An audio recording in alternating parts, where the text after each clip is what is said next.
You know, there was an infamous saying from way back when the United States battled for independence from Great Britain. You might remember this phrase. If you do, you can type the guy's name in the comments. He said, "Give me liberty or give me death." Anybody remember that? You know his name? Tick tock, tick. I need the Jeopardy theme at this point, right? So, how about the Freedom? Remember that movie with the Braveheart and the blue faces and freedom? Right? Everybody wants freedom. Everybody wants liberty. Everybody wants independence. We all want to have the right to make a decision that makes our decision for our life, for ourselves. We want it our way. We want to do it our way. Don't tell me what to do is probably one of the earliest phrases of young people, toddlers. I can remember early on, 3, 4, 5 years old, as early as I can remember anything. Some of the earliest phrases that I learned to use were no, mine, and you're not the boss of me. And even today, toddlers, we have them in our house on a regular basis, have mastered that phrase, you're not the boss of me. And identifying who's in charge and who can tell you what to do and who can make you do something and who's going to punish you if they tell you what to do and you don't do it, it's hard sometimes for a little person to discern. Is Poppy going to be as mean as Mommy? Is Grandpa going to discipline me if I don't do what I'm told to in the same way that Mom does or Dad does? That's a hard thing to figure out as a little person. But as we grow older, we often ask the question, what are you going to do if I don't comply? What are you going to do if you tell me what to do and I don't do it?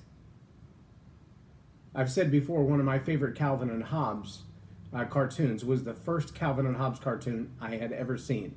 I cut it out of the newspaper that day and I stuck it on my desk and I kept it until I left that job at Verizon after 10 years. But that Calvin and Hobbes cartoon was a picture of the cat leaned against the tree. And the little boy walked up to him and holding a water balloon and said, "What would you do if I hit you in the face with this water balloon?"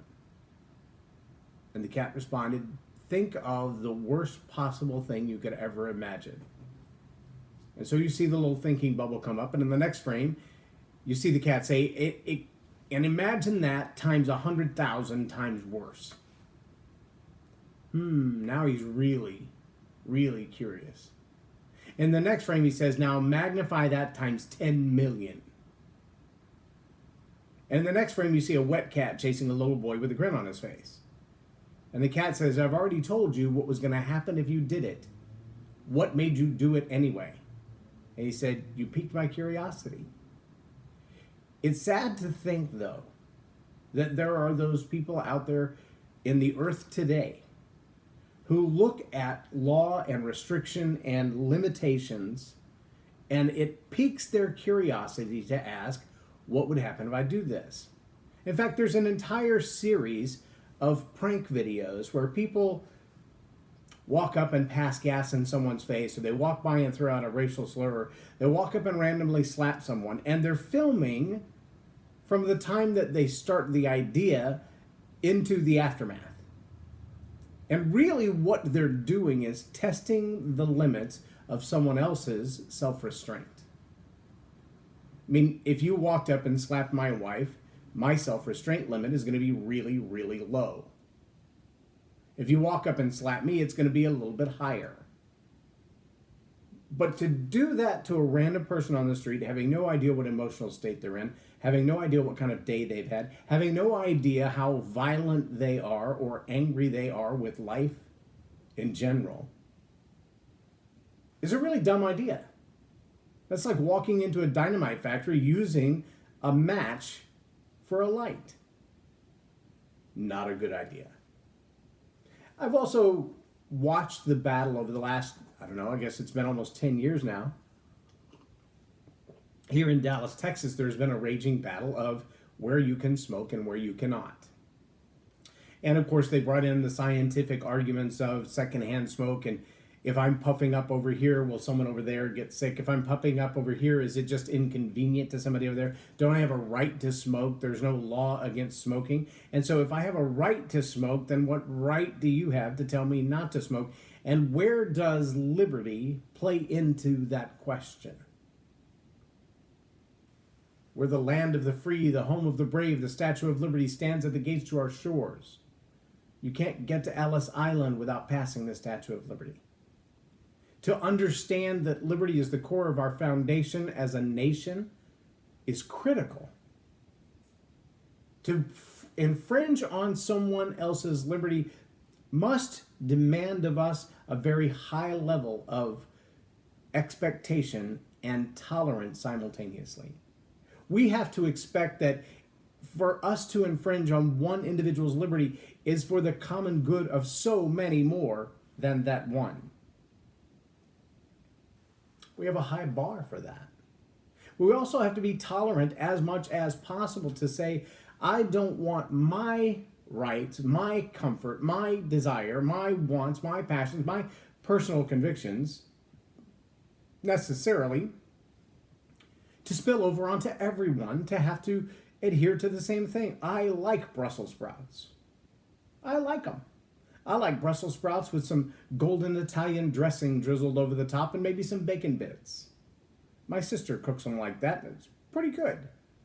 There's a little, is it Central Market? It has a little cafe in it, and in that cafe, they sell them that way, warmed with golden Italian dressing and bacon bits. Yummy! My wife absolutely hates the smell of Brussels sprouts being cooked in the house. You know how often I get Brussels sprouts freshly cooked with golden Italian dressing and bacon bits? I don't. Why? Because my right and my desire and my want to have them impedes her liberty of not smelling a house smell like cooked Brussels sprouts. And if you've ever cooked Brussels sprouts in your house, you'll understand her reluctance. Is that any different from the smoking debate? Are we asking people not to smoke in public because we don't like the smell of smoke? Are we asking people not to smoke in public because there's legitimately a secondhand smoking hazard, a life-threatening condition caused by someone else smoking? We have to be honest and ask and answer that question before we infringe on someone else's liberty. But at the same time that you have the liberty to smoke, wherever it is that you choose to smoke that's not placarded with a sign that says don't smoke here, it does seem ironic to me that even when smoking was banned in a specific building in Dallas and multiple buildings in Dallas, the next thing was those who were free of the smoke while dining now had to walk through a wall of smoke because all the smokers would step from inside the door to immediately outside the door, and they would gather there and like a fog machine fill the entryway with cigarette smokes of various blends and flavors and toxicity. And in order to enter the building, you had to smell like the same smoke that the city ordinance had just restricted. So now many of them have signs that say no smoking within 25 feet of the door, and some places that works and some it doesn't. And no one knows who enforces that policy. Are there smoking police? Are there police officers who say smoking division right on their badge? I don't know. I've never seen one. Facility managers have become the ones responsible for saying this is a no smoking building. But I saw how that went when someone who's not accustomed to our laws, I believe he was from Albania, stood in the Gaylord Texan, and the security guard, who was a very sizable dude and had a gun on his waist, walked up to him and said, "Sir, this is a non-smoking facility." And so he promptly took the cigarette out of his mouth while looking the man in the eye, dropped it in the carpet of the Gaylord Texan, and rubbed it out with his foot. Probably a few $1,000s worth of damage when you consider recarpeting a 5,000 square foot ballroom. I don't know what the end of that was.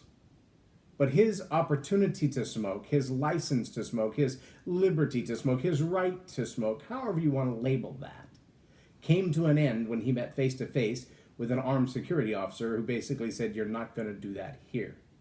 Now, the way that he reacted to that authority, probably not the wisest. Had that been a city cop, he probably would have been in cuffs for defying a direct order. I don't know. It was said once, and I believe it was John Mills who said, your right to swing your fist ends at the end of my nose. So the liberty that you have to walk around swinging your arms at random ends the instant that your fist makes contact with someone else's face. Random or otherwise, your liberty, your personal space, your opportunity to behave as you wish so long as it only impacts you, ends the minute it impacts someone else. Whether that's your fist, or your cigarette smoke, or your drinking and driving, all of those are personal liberties that you have that at various times, even in our own young country's history, we have tried to outlaw alcohol altogether. The prohibition said, take it off the shelves, don't sell, it's not available to anybody. It wasn't a law against drunk driving. It wasn't even a law against being drunk in public. It was a law against making and selling and owning alcohol. And there was a whole lot of effort made to prevent people from even possessing alcohol because of all of its ills. Didn't stop it. Just made for a bigger war on where it was distributed and who distributed it. Now, what does all that have to do with leadership? Well, here's a really basic one, and I didn't grab the book, but there's a key word in the 5 levels of leadership as taught by John Maxwell.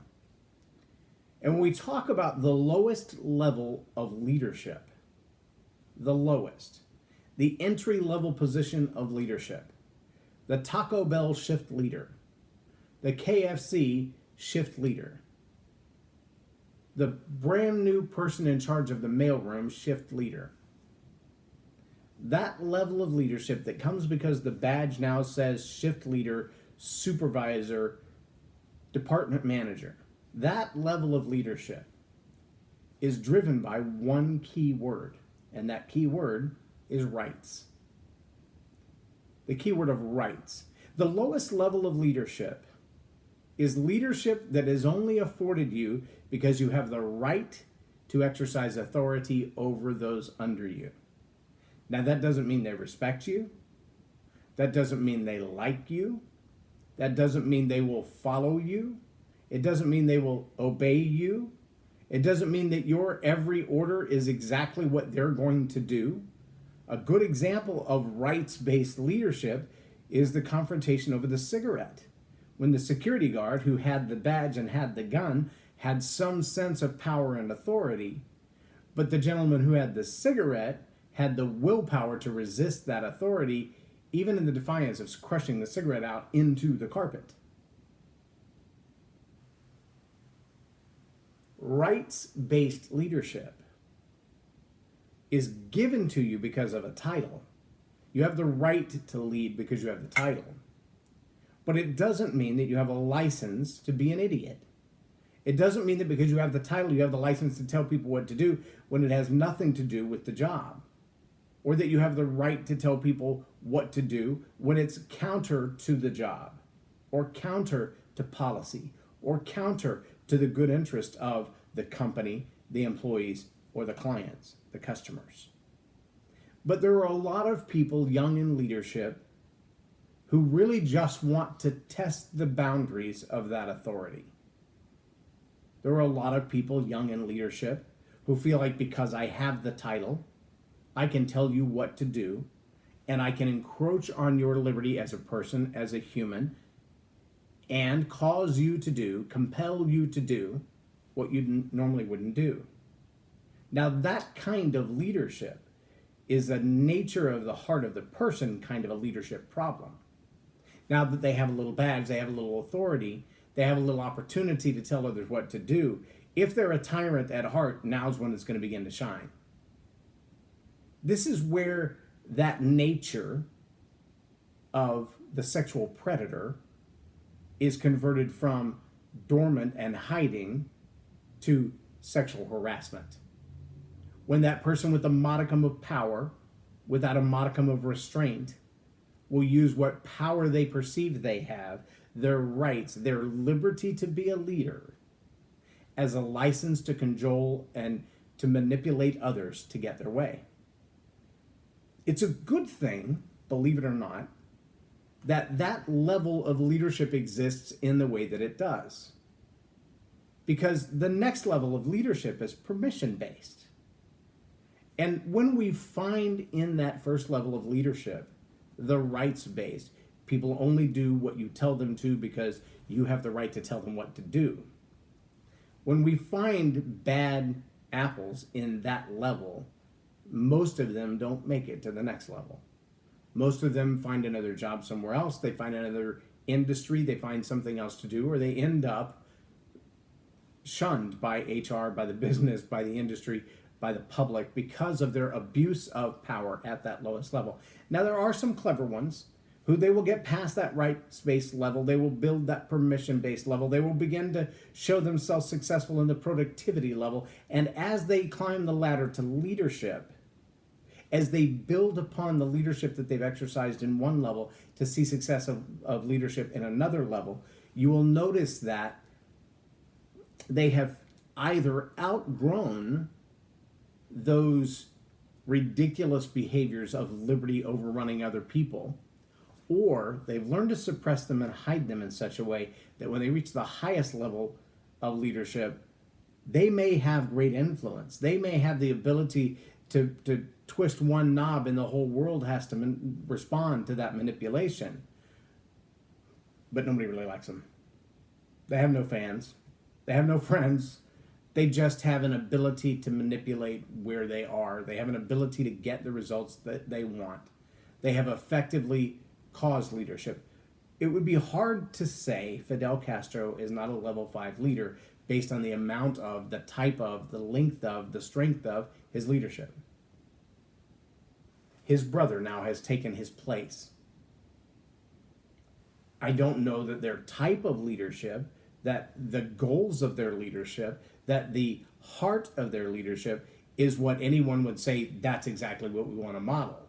But it's really hard to deny that their leadership has reached the level that when they walk into the room, other people are influenced by them. That's a pretty powerful statement. See, the challenge that we run into is that when some people feel like their liberty, the liberty to do, the freedom to do, is extended beyond their person. Whether this is in leadership, or it's an individual life, or it's as an employee, or it's, believe it or not, as a customer. That their liberty to choose, to do, to behave in a certain way crosses the boundaries. So let me take this into a different dynamic for just a moment. I hope you can follow me on this. I'm bringing some things from wild ends to place them together into a juxtaposition. I hope you can follow me on this.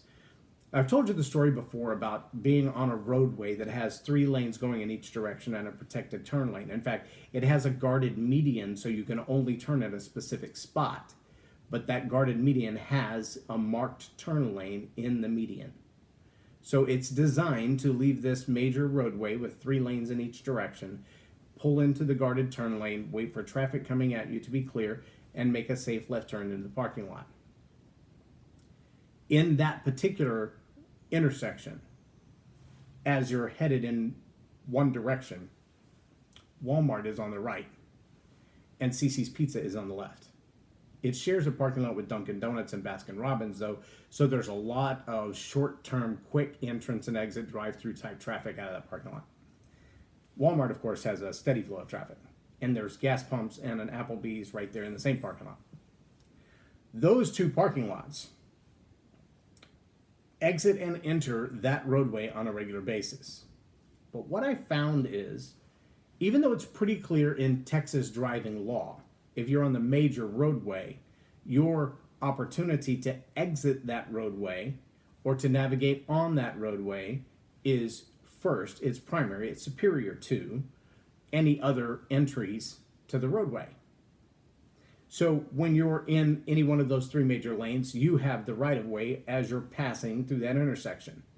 If you're in the turn lane, your right of way is extended as it would be in one of those major lanes until you've exited that roadway. But I can't tell you how many times, whether on my motorcycle or in my big Suburban, I come up to that intersection to make a turn into one of those two parking lots.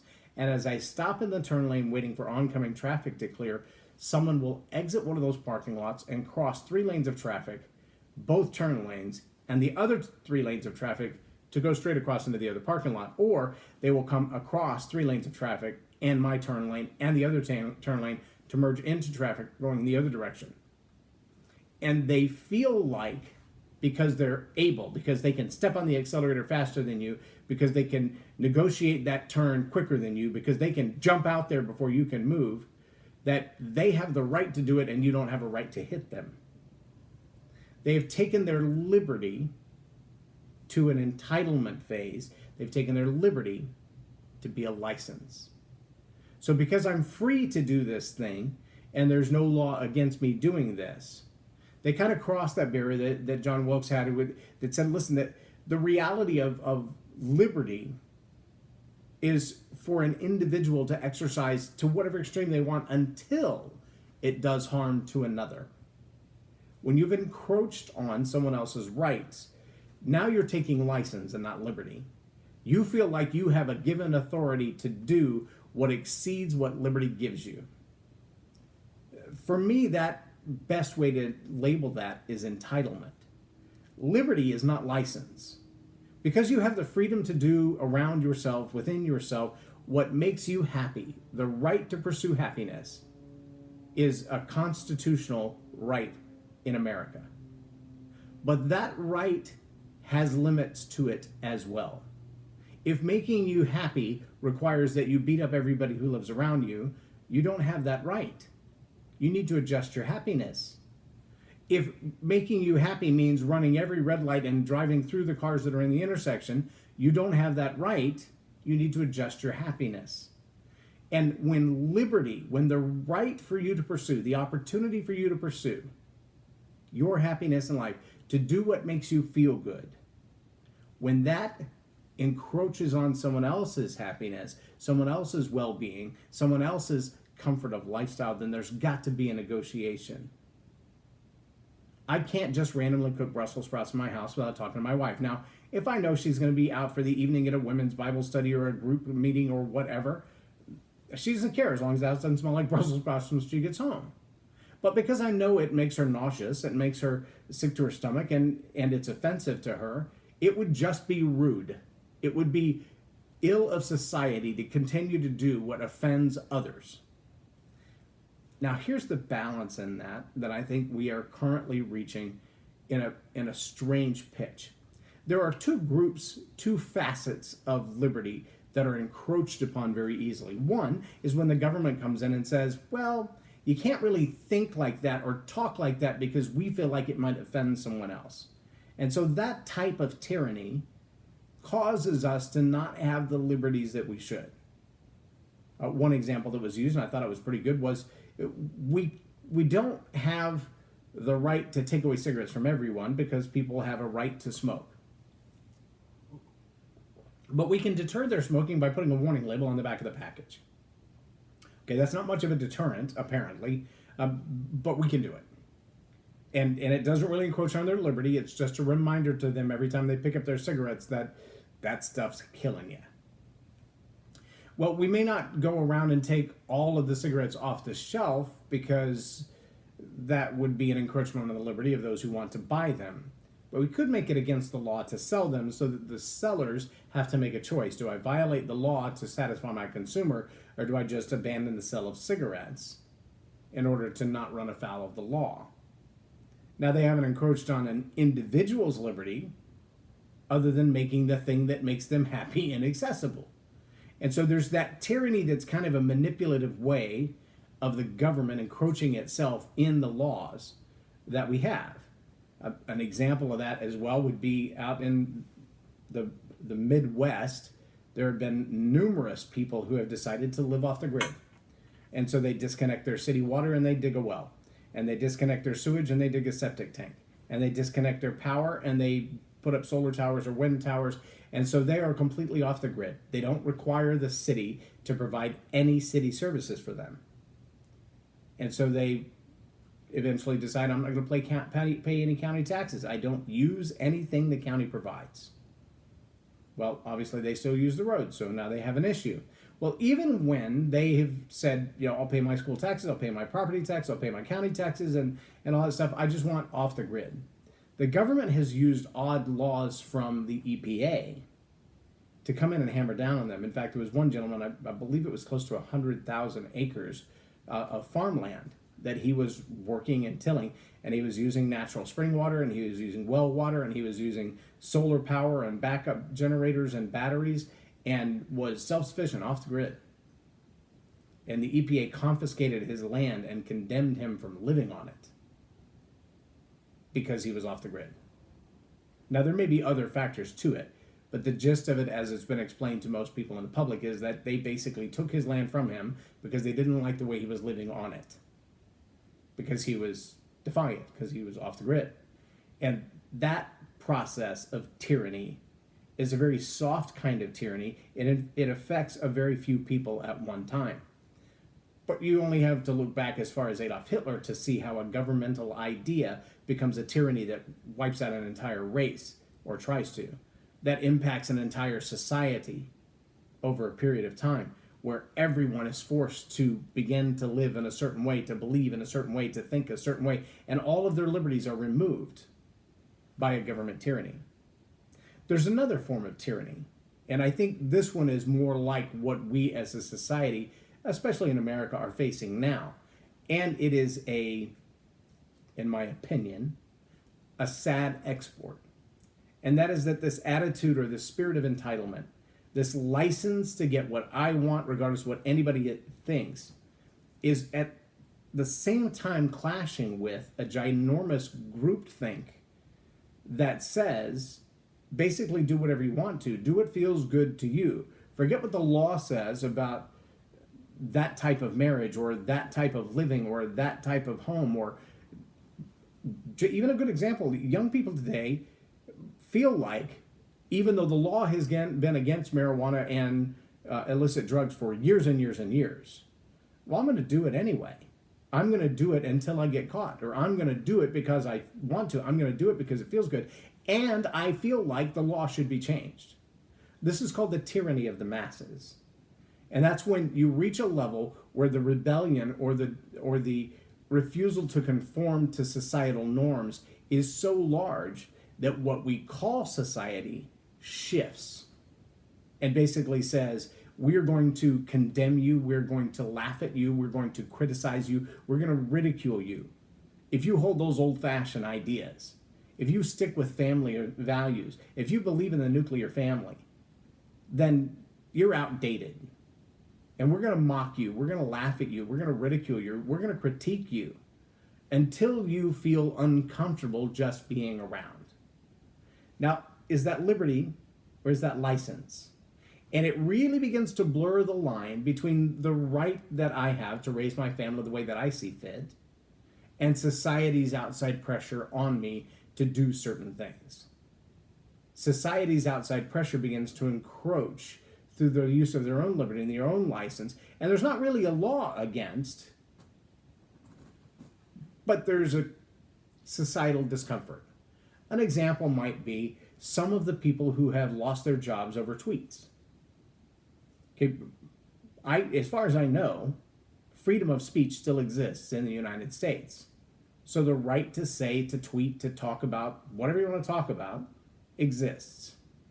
And so far as I know, there are very few laws restricting what you can say on Twitter. But don't be mistaken that the tyranny of the masses won't demand your firing the minute you say something that offends them.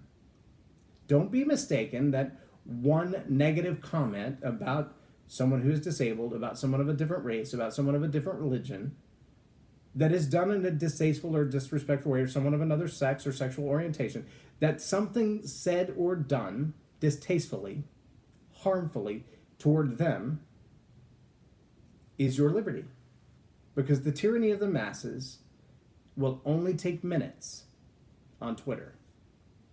The tyranny of the masses to say that you've said something offensive, that you've done something offensive, that you've said or done something that runs counter to what the masses want. We call it political correctness.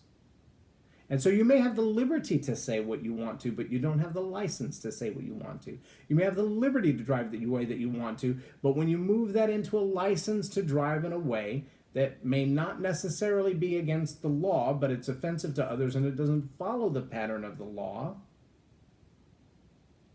you've extended your license into entitlement. And I believe that continuum is a continuum that swings from tyranny on the one side where no one has any liberty to tyranny of the masses on the other side where whatever mob think or group think is happening, you should either conform to that or run and hide. Because that tyranny of the government on the one hand that takes away all liberties, or the tyranny of the masses on the other hand that takes license with everything they want to compel you to comply with, somewhere in the middle is the liberty of the human who has the chance and the choice to make the right decisions for themselves. But on either end of that spectrum, we have trouble. I want to challenge you to ask yourself today, the decisions that I make, are they made based on my own best interest and the best interest of those around me? Are they liberties that I have the opportunity to choose and to act out and to follow through in the pursuit of happiness? Or am I taking advantage of others? Now you can take this back to the microcosmic issue of Brussels sprouts in the kitchen between my wife and I. There is no law against cooking Brussels sprouts in my kitchen at this time. No law.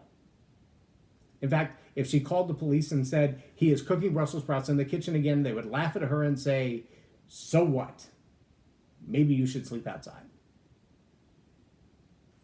But the reality of our human relations, the reality of my marriage, is that in order to bring about peace, I have to surrender my liberty or surrender my right to cook Brussels sprouts to keep my wife happy. You follow me? Do you live in a world where your liberty is so important to you that you extend that into a license to mistreat others, and even extend that far enough that it becomes an entitlement, that what you want is so important that your liberty to do and to get and to behave and to feel and to have is so much more important that you really don't care about anybody else's rights or their feelings or their liberties?